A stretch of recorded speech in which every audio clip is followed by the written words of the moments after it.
এই যে এত লোকের সমাগম, সবাই তো ভালোবাসার প্রতীক।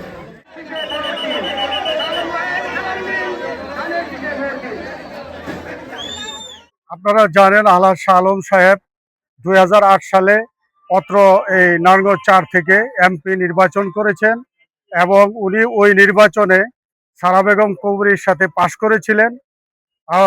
আওয়ামী লীগ, সেই ফ্যাসিস্ট আওয়ামী লীগ তাকে ইলেকশন ইঞ্জিনিয়ারিং এর মাধ্যমে তাকে পরাজিত করেছে।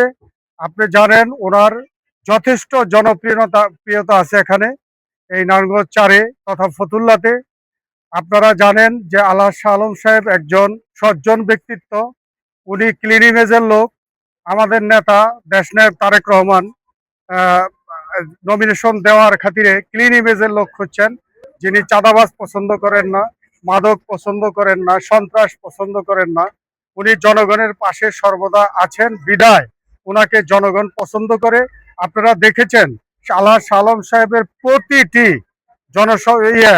গণসমাবেশে জনতার জোয়ার নেমেছে, রাস্তায় রাস্তায় মানুষজন তাকে বরণ করে নিয়েছে। মহিলা পুরুষ সবাই মিলে তাকে সম্বর্ধনা দিয়েছে। প্রত্যেকটা ইউনিয়নে আপনারা দেখেছেন।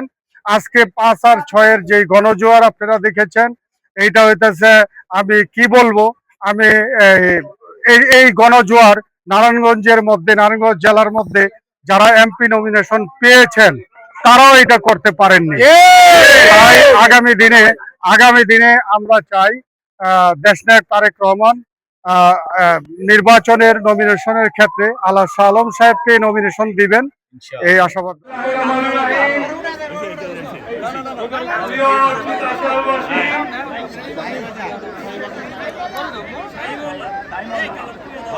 শাহীবাজারবাসী, কুতুবপুরবাসী,